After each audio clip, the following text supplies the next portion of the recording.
Three, two, one. What's up, everybody? Welcome to another episode of Small Talk on the Mats. My next guest is a very good friend of mine.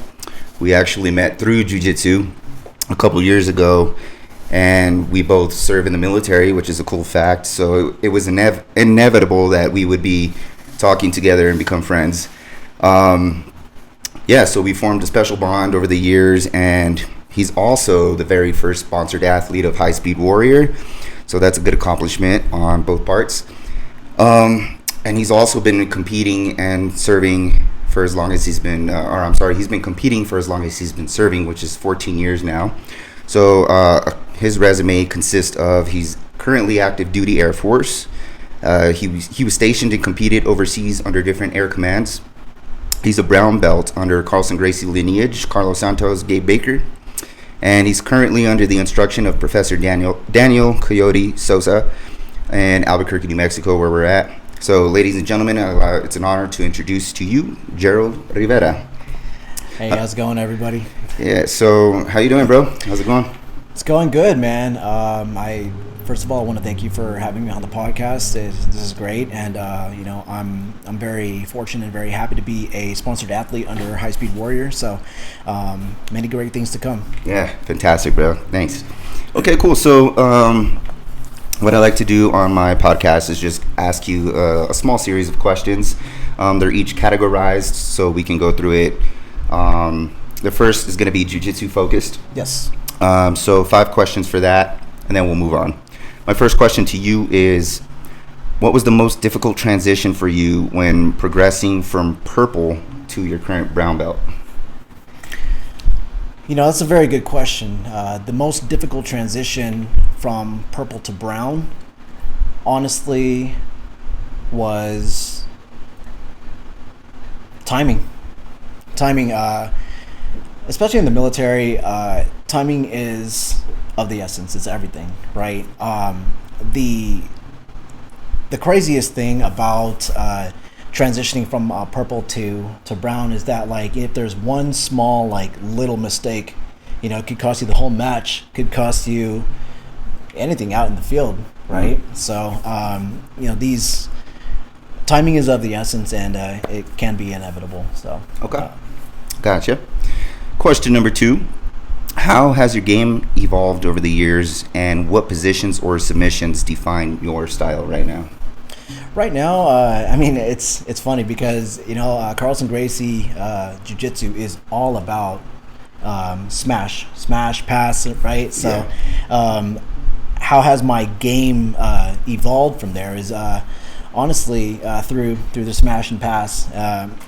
At first, it was more so learning, like, what jiu-jitsu, like, the essence of jiu-jitsu is about, right? It's the self-defense portion, right? And once you start to learn self-defense, right, you evolve and you transition into stuff like your offense. So you're able to develop your game a lot, just learning from, like, defense, and then Okay. Yeah, good answer. I like that. Question number 3. How do you balance intensity and injury prevention at this stage in your jiu-jitsu journey? Honestly, it's a prerequisite. It's a prerequisite for everything, and that's weightlifting, right? Weightlifting, cardiovascular, and even just like a resistance training, right? So I think in order to be successful in your transition in jiu-jitsu, you have to do a lot of strength and conditioning outside of the mats, right? In order to get good, in order to prevent injury, right? Not only just you have to do weightlifting, but you also have to eat right, right? And you have to focus and dialing on your nutrition. Yeah, definitely. That's a good one. A lot of stretching too in there. A lot of stretching, especially if you get to masters and above, man. It's insane. Yeah.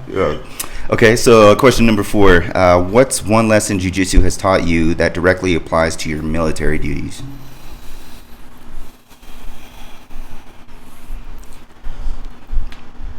What's one lesson that taught me? Can you say that again? I'm sorry. Yeah, no worries. So what's one lesson jiu-jitsu has taught you that directly applies to your military duties? trust your gut. Okay. Go with your instincts, Okay. right? Sometimes you have to go on the fly, right?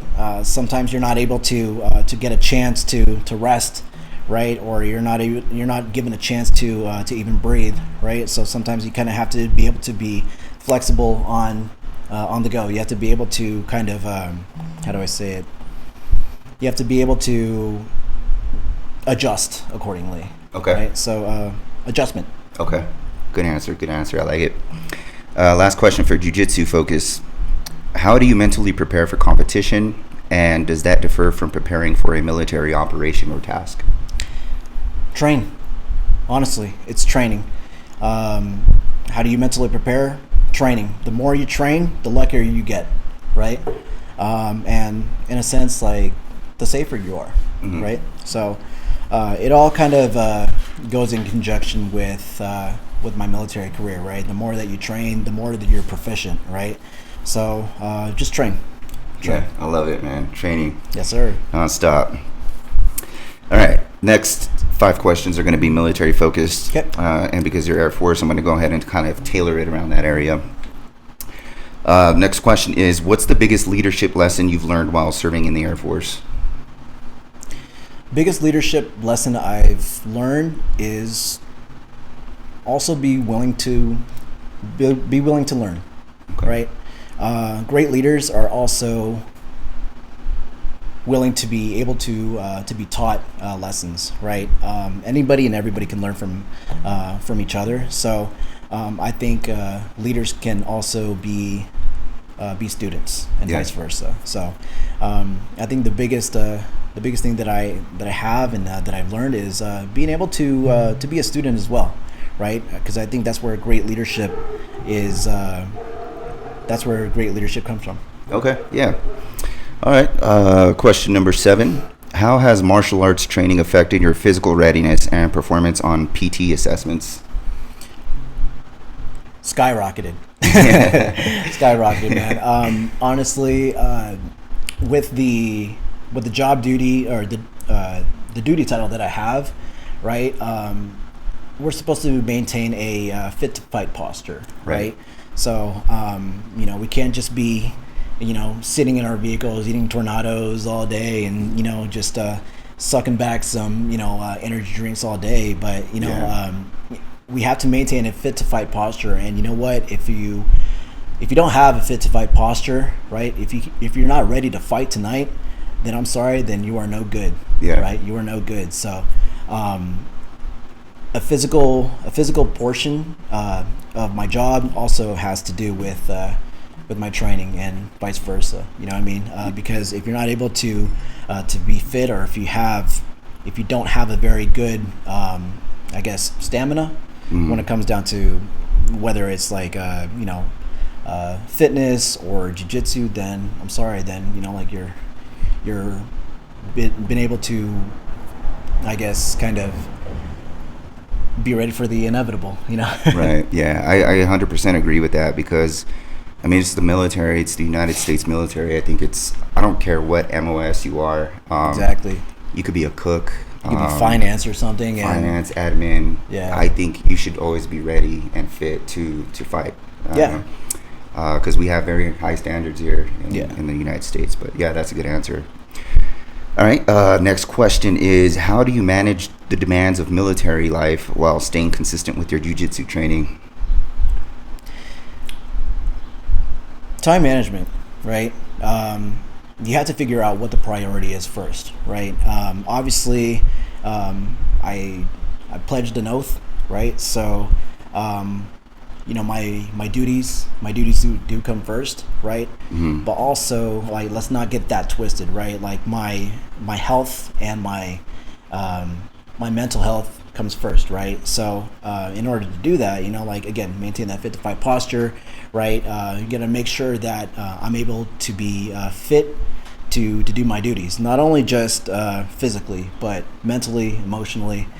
So in order to do that, you have to have good time management, right? Yeah.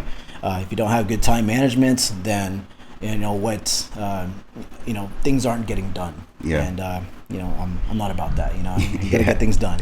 Yeah. I see. I notice your consistency, which is something I really appreciate from you, man. Yes, sir. One of the many things. Okay, next question. How has jiu-jitsu helped you navigate stress or high pressure situations in your military career? The great thing about jiu-jitsu is that you're given an opportunity to kind of figure things out, right? If you get in a bad situation, you're always like looking for solutions to get out of these sticky situations to, get into better situations, right? Yeah. Kind of, it's the same concept when it comes down to my military career in life, right? You have to be able to be flexible. You have to be able to adjust to your settings and whatever's going on around you. Okay. So, yeah, just big adjustments. Okay. Right? Next question, and last question for this section. Have you had the opportunity to teach or share jiu-jitsu with others on base? Yes, I have. There's quite a few. It's a small Air Force, so you kind of run into a lot of people that you've been previously stationed with or just have run into,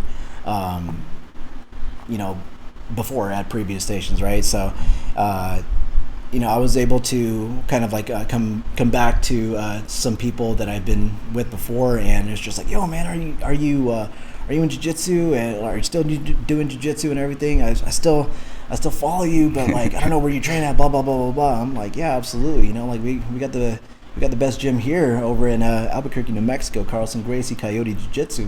Yeah. So with that being said, I do still train. It's actually funny because one of my operations officers, he actually trains jiu-jitsu as well, and I'm not really able to like navigate anything for the base or anything, but we still kind of do some jiu-jitsu here and there, especially at work. So again, fit to fight, right? So, yeah. Okay. Cool. All right. The last section of questions here is on the category of mindset and personal growth. All right. So last 5 questions. The first one of this category is, how do you stay mentally sharp and motivated in both jiu-jitsu and your Air Force role?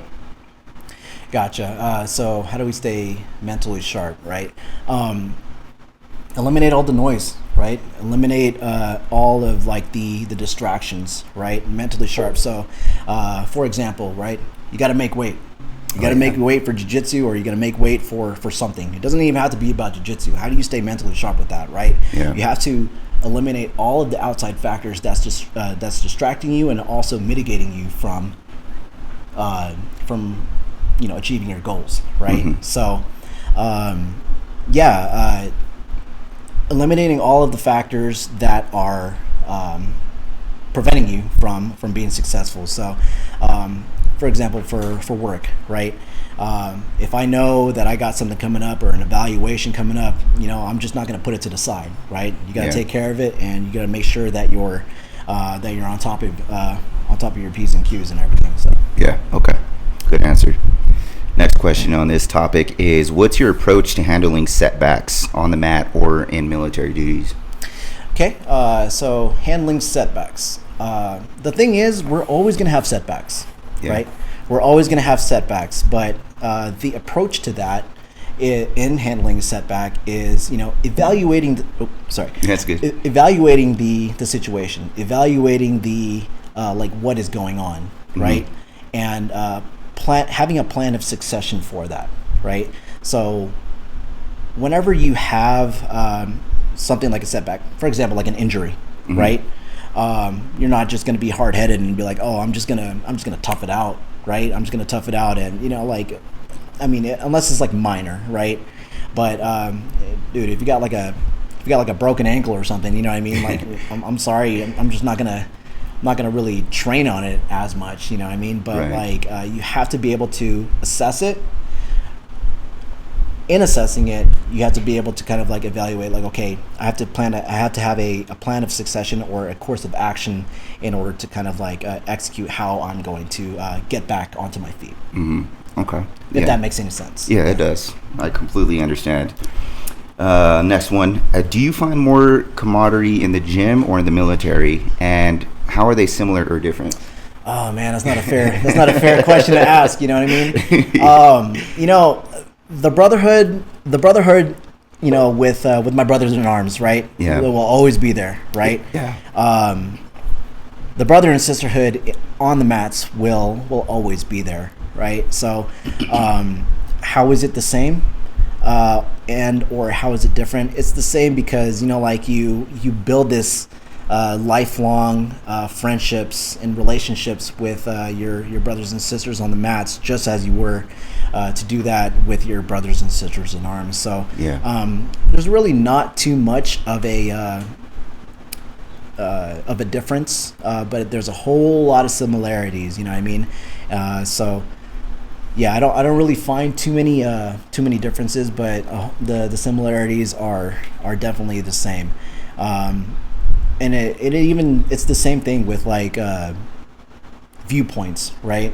Political, whether it's political, religious, or anything else. You know, like everybody just comes together, and then you know, we all have that like that ground and that mutual respect for each other. I like that answer. Yes, sir. All right. Where are we? Okay. Last two questions here. What advice would you give a young airman interested in joining jiu-jitsu or starting jiu-jitsu? Go. Do it. Yeah. Jiu-jitsu shapes, gives you structure, and it changes your life for the better, right? It changes your life for the better, and there's nothing else. There's nothing else that I would recommend other than jiu-jitsu. You know, it gives you that focus, that resiliency, that mental, that sharp edge. Mm-hmm. You know, to be not only physically but mentally strong. So go do it. Yeah, do it. Man, yes, I like that. Great answer. All right, last question here. Is there anyone specific, whether it be coaches, leaders, teammates, who has shaped you or who has shaped who you are today in both fields? I'm going to say that's my best friend, Christopher James Velez. He is a major in the Air Force. He definitely has helped shape me, like as like a friend, a sparring partner, and like I've known this guy, since we were stationed in North Dakota together. He's been there for me, and he's been there to help give me like guidance and structure, through Professor Carlisle, who's down over at First BJJ Carlson Gracie in Salt Lake City, Utah. Yeah. So, he's one of the first people that do come to mind. Not only is he a good friend, but he's also a mentor to me. He's also a black belt under Professor Carlisle. Okay. Also one of my really good friends and mentors he's retired now, retired Master Sergeant, is Wilfredo Salinas. Okay. Again, he's shaped the way and like definitely like helped give me that structure, like as far as mentality and like what the prerequisites are in order to be helpful and successful in jiu-jitsu. Okay. Yeah. Nice, man. Okay, so those were good answers, man. Those are all my questions for today. As I mentioned before we started airing, I'm just gonna open it up. We can shoot the shit, talk about whatever you want to talk about. If there's something, cheers, brother. If there's anything you want to throw out there that you feel like mentioning, getting yourself out there, this is about you today. So, is there anything specific you want to throw out there to any of your followers?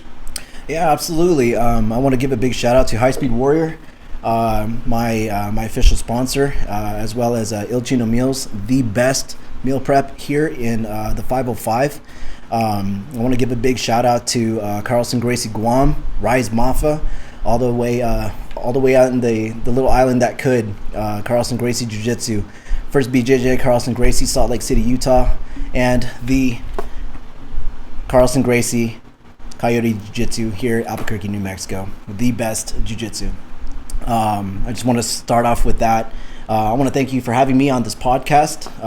For sure. I'm not gonna lie, I was a little bit I'm a little bit nervous, and I was just like, okay, like how am I going to get myself mentally prepared for these kind of questions? These are very good questions. So I was just like, man, this guy has had me put my thinking caps on tonight. But no, this is great. So I just wanted to give a quick shout out to all my followers and as well as my sponsors, and I want to thank everybody for joining this podcast. Yeah, definitely, bro.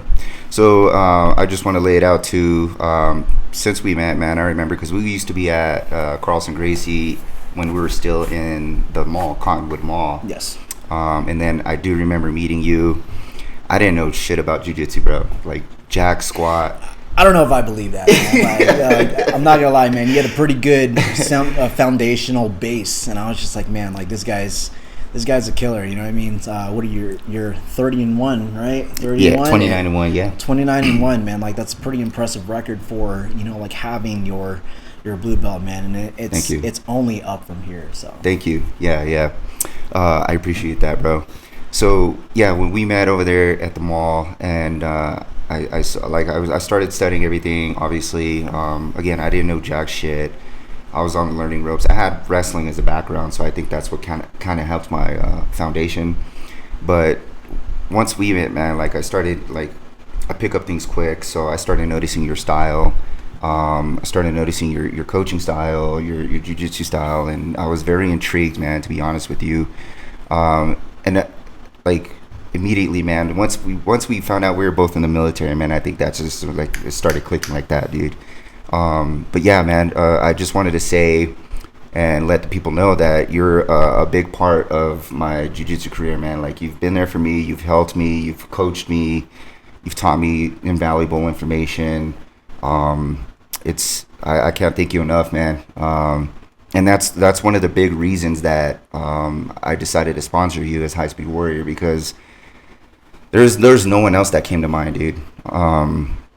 Just your and then military, man, it just puts the structure and the foundation and all of the topics we just discussed. It's like it's like you said, just go.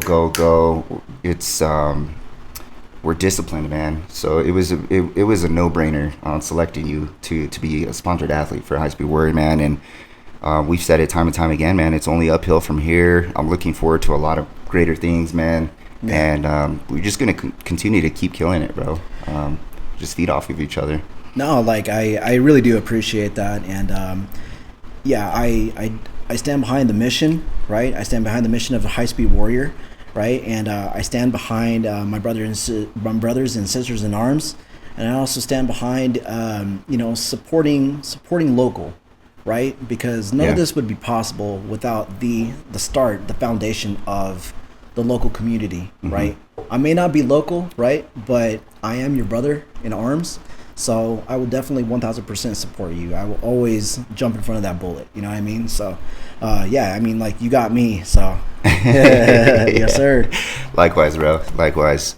As we close it out, bro, unless you got anything else to add, if you want to let your followers know where to find you on social media. Yeah, absolutely. My tag is GBaby209. 209 is because I'm from Stockton, California. So all of my friends and my family back home, I love you guys. I'll be seeing you guys soon. Please follow High Speed Warrior. Follow Il Chino's Meal Preps. Follow Carlson Gracie Jiu-Jitsu in its entirety. We have the best jiu-jitsu here. And the best jiu-jitsu around. Carlson Gracie for life. And again, I just want to thank you for having me on this podcast. It means a lot. And it's only going to be up from here. We do have some competitions coming up for High Speed Warrior as well as or for jiu-jitsu. But I'll be repping, and I'll be flying the High Speed Warrior flag and the Carlson Gracie flag. We have American Nationals coming up. Unfortunately, I won't be competing in that, but I do have the rest of my family and my teammates competing over there. So good luck to everybody that's going to be competing this next weekend.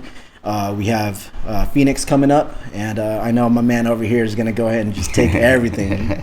Takes everything, leaves nothing, right? And yeah, it's going to be fun. Masters Worlds, August 28th to the 30th, right? Again, you know, I can't wait to see Carlson Gracie up on the podium, and I'm definitely going to see this guy up at the podium as well, right? So that being said, thank you for having me. For sure, bro. All right, so I'll go ahead and throw his social media tags on the description below. So thank you guys for tuning in to another episode of Small Talk on the Mats, and until next time, man, we'll catch you guys later. Peace out. Us.